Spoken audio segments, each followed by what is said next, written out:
Hey, what's going on YouTube? This is Tap Nuo, and I'm a minimal techno artist from Los Angeles. And today I just wanted to be doing a breakdown of how you can use Pro Tools and pretty much stock Pro Tools to get really effective results when it comes to minimal techno drums, giving yourself a foundation to, then take into another program such as Reason or Logic, Ableton, FL, anything like that. But drums are something that many producers get very particular on, and we all have our own different ways of making drums. And in Pro Tools, this is one method that I like to use because, as you can see here, I mean, there's not really that many tracks. It's a fairly simple approach, but when done intentionally and choosing which sounds work in the context of, I know you haven't made the record yet, but when you're making drums, you kind of want to think a couple steps ahead and what can you use with these drums. And I personally feel that these drums are going to make a great foundation for a new record I'm working on, which has been taken into Logic. But anyways,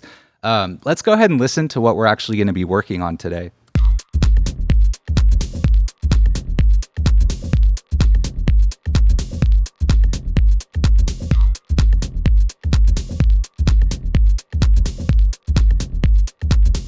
So these are in the style of old school Paco Osuna. Well, not old school, but a few years back, Paco Osuna, Marco Carolla, Ambivalent, maybe even Ricardo Villalobos. That sort of very tight, very rhythmic, minimal groove micro house, kind of on the fence between minimal techno and micro house, and it could go either way.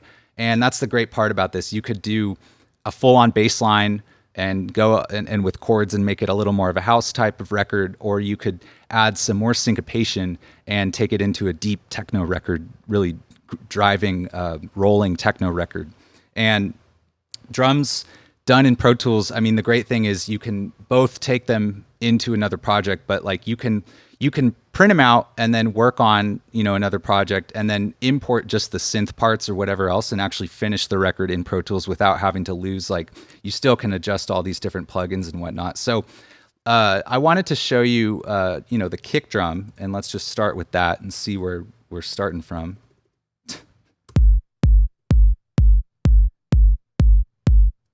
So this kick drum is from a website called freesound.org, which is a great website to get samples, just ideas, all kinds of stuff. And I think it's kind of slept on. I feel like more people should be using it, but everyone has their own approach. So this kick drum, when I found it, I was really happy that it didn't need too much processing from the beginning. It was a really solid, just ready to go almost kind of kick drum.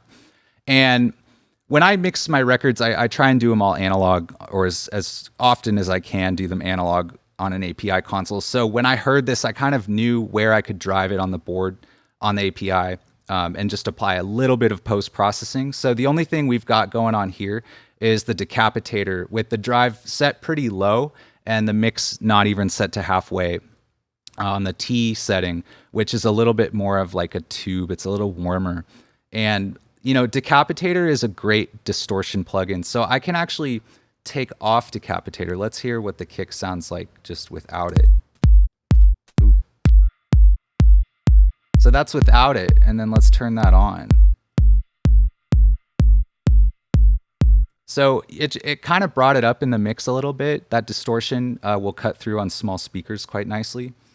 Pro Tools is really cool for sidechaining. I mean, there's a couple different ways to do it, but personally, I just like to duplicate the kick drum and send it to a sidechain bus. Not really too much to explain there. It's same distortion, just to keep things consistent. So after that, I added this clap, and let me go ahead and change the output for that. So I started with the boom drum kit, and let's hear that. And that's just going to be your standard, I think, 808. Yeah, 808 style clap, layered a bit. And then that has an EQ just boosting some of the high frequencies because it's playing at a pretty low volume. So then I just printed that out, and that's what you're seeing here. And no processing on that because it doesn't really need it. So from there, I started to do these textures, and I'll play them both together.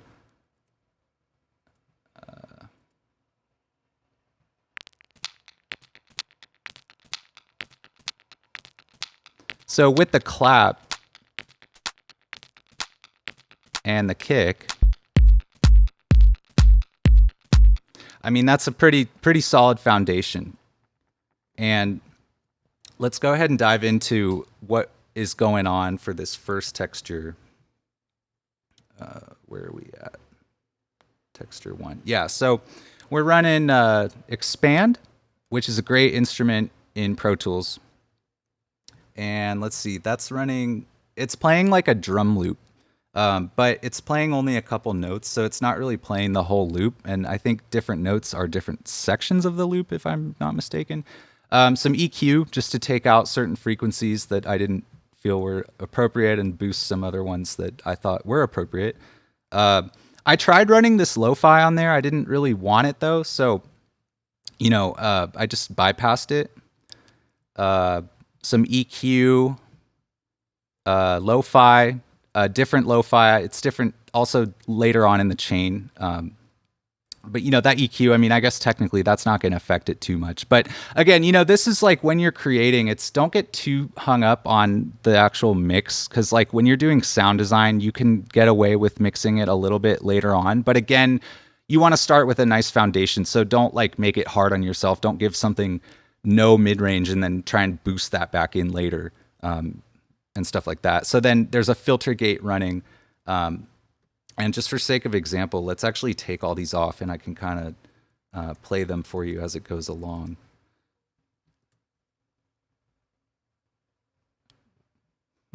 Oh, because the output. Okay, hang on. Output. Yeah, wait, that should be working. Maybe it's just playing really low. Oh, I muted the instrument. Damn. All right, let's keep the instrument in. Yeah, so it's really low, but it's just like some drums. And then let's take these in.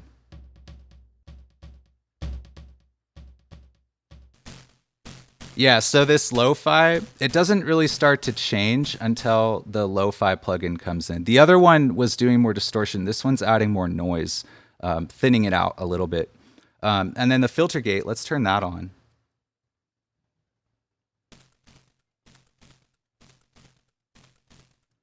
Just making it a little more crispy, I guess, if that's a word that you want to use to describe a sound. So then I'm gating it. And the gate was actually pretty critical because the gate, it allows it to stutter a little more. And you get more perceived syncopation because the notes are not rolling onto each other. It's more of an abrupt stop. So I added that in with another texture layer. Hang on. There we go. So this one occupies similar frequency range. And when you're designing more like Foley kind of stuff, it's good to think about where they're going to sit in the frequency range. I mean, obviously this isn't Foley, but it's similar in the sense of it's not just like a hi-hat. So these together. Now, this one on its own, it's again expand, and it's just a shaker loop with another loop playing. And then this one actually has some parallel compression. So the parallel compression it's just a Fairchild, kind of a crappy copy of a Fairchild, just driven pretty extreme. And that's playing pretty low. So it's just warming it up a little bit. Parallel compression is very useful, I think, specifically in Pro Tools. It's for some reason easier to blend stuff. Like I know Logic and other programs obviously you can do all the same stuff, but the way that Logic tries to like smart recommend you auxes, if that makes sense, you have a little less control. And the reason I say that is like this parallel compression, I can add it to other things. I can send other stuff into it.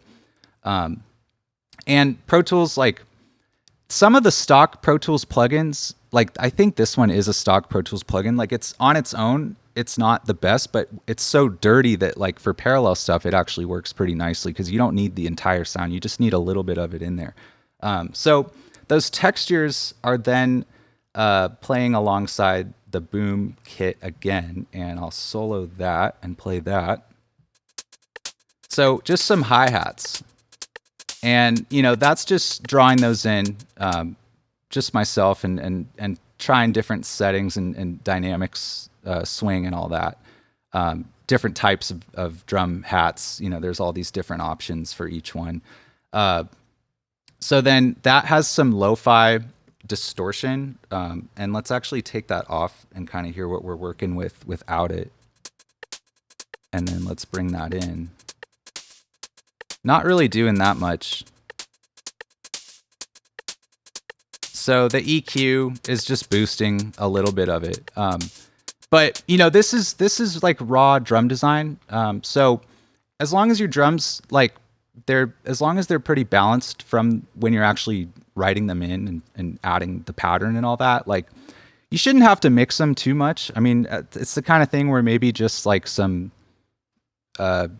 physical, you know, tube EQ kind of boost, like a Pultec or something. So anyways, I printed these drums out, and those are just playing alongside all this other stuff, so we can loop kind of what we have so far.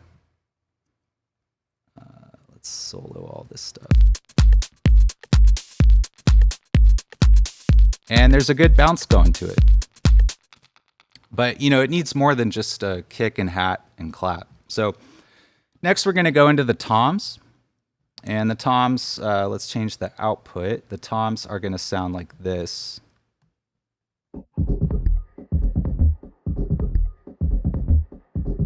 And let's take off all the plugins on the toms. So we're just going to hear the boom kit, how it is on its own. Oh, you know what? There we go.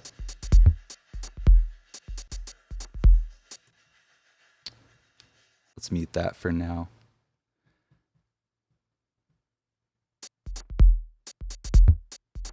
Yeah, so it's just kind of like an 808 style drum pattern.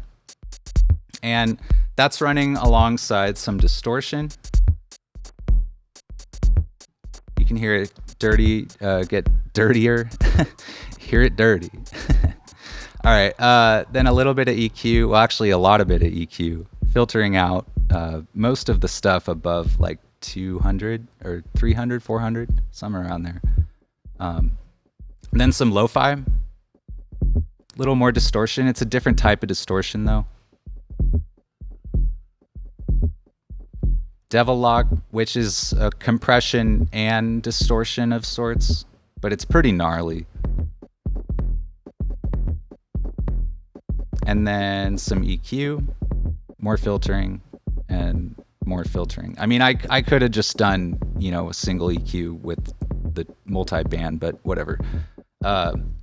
So then those toms then go to a send. And the send is going to sound like this. Let's see. Does it not? There we go. Yeah. So you can hear they're more stereo. And I'll kind of walk you through the send. Also, I should note, when I'm doing toms like this, and when you're in Pro Tools, like, it's really cool to create spaces for yourself with the drums and you know, make it a little more three-dimensional instead of drums that are really dry. So these are going into the enhancer, some reverb, and I actually, upon working on this project, I've had the old version of Pro Tools for so long that when I upgraded, I never thought to use this reverb. This reverb is unbelievable, and I'm actually certain it does come with Pro Tools stock. There are so many options. It's mind blowing, to the point where I don't think I'm going to actually buy a reverb plugin. Like, I'm good with what I got, you know? And that's what people personally, I feel, should remember. Like, you don't have to go out there and buy a bunch of stuff. You have the tools that you need at your fingertips. If you own a DAW, you're good. So anyways, we got that reverb, the enhancer. The enhancer is a cool plugin. It just kind of like harmonically warms things up, saturates, you know, different parts of the frequencies that you need. So the filter gate, I really love this plugin. Let's see. And you know what? For the sake of simplicity, I'm actually just going to loop these because they're going to the same sense. And they're so yeah. Also, actually, I'm kind of all over the place, but these toms are the printed version of those boom toms, and they're just filtering out 30 hertz and then a little bit of gating to tighten it up. Oh yeah, and I should show you the difference with the gate too. So let's play that. If I take the gate off,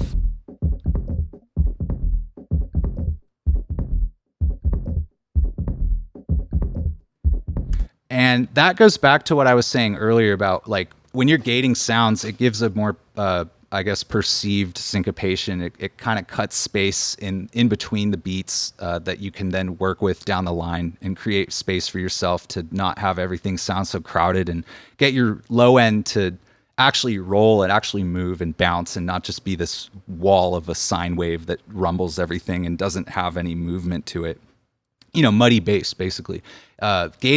Gating toms, gating kicks, gating your drums is a really cool way to, you know, keep the space open, open enough for a bass line and, you know, lead elements and other parts of the record to breathe and not feel too crowded. So back to the space, because I mean we're speaking about that anyways. So the filter gate. Let me take everything off up to the filter gate. And then it just has some resonance to it. I mean, well, a lot of resonance, extreme resonance at 100, but the phaser on it is really cool. You get that sort of filter sweep background resonance that plays at a pretty low volume. So that's going into a Fairchild knockoff compressor. And that's just, you know, leveling it out a little bit and then some width to make it not so forward. So then that send is actually sending into this on another bus. And the send of the send is just an additional space for everything to sit in, which is why you're able to get away with not using too many, like, you know, there's not tons and tons of tracks on this project. Like if you utilize auxes, you can actually create a perceived, more perceived sounds than there are actually there, because it's like a self-generating kind of thing. So on here, I've got the channel strip doing, doing a little bit of gating and compression. I'm cutting out a lot of the low end. I've got another reverb going on, more filter gate, some delay, more reverb, some, you know, radiator, I guess, like warmth type stuff, some side chain compression, and then like extreme compression. And I mean, that's probably a little bit of overkill, but it's playing back at such a low volume that it's the kind of thing you would notice it when you mute it. Like, it's very faint, but I mean, we take it out and it's definitely gone.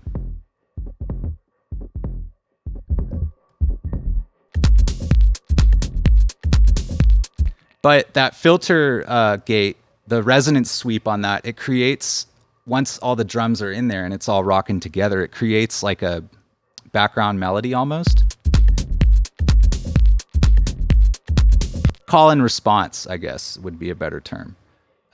So other than that, I mean, there's literally just this vocal sample, which arguably doesn't even need to be there. That's all it is. I think I got this, let's see. I don't even know where I got this. I got this from Freesound, I'm pretty sure. I think it was like from another larger sound, and I just heard a tiny snippet of it and cut it. And then that's also sending at a really low level to the space reverb, which, you know, it's the kind of thing, it's just adding a little bit of atmosphere. But yeah, I mean, like, I know I'm kind of all over the place today and I mean, I guess it's a tutorial. I don't really know why I'm making this video. I guess I do know why I'm making this video. It's to show you guys that you don't really need a whole lot to get a whole lot. When it comes to Pro Tools especially, I think people forget that there are instruments like Expand, you know, plugins like the Pro Tools Reverb is like one of the best reverbs I've ever used. I just love the options on this thing, and I love how it sounds. And also, like, kick drum, like, I mean, there's barely any processing on this kick drum. I don't even have the low end filtered out because I personally think it doesn't need it. And that's the thing, like when you're working on drums and trying to get ideas down, like, just think about what do you absolutely need? Like what has to be there? And when you're trying to make a groove that can work, with other elements like bass and lead synths and bells and all that kind of stuff, you don't want to limit your options from the beginning. So like keep things open. But yeah, let me know if you have any comments on what I've been discussing today. Let me know if you have any questions about like anything really. I mean, hit me up, leave a comment. Thank you for subscribing. And thank you for following my musical journey. I am so excited to keep sharing all of my knowledge and love and passion and all of that with you guys. So thank you so much. Have a great day.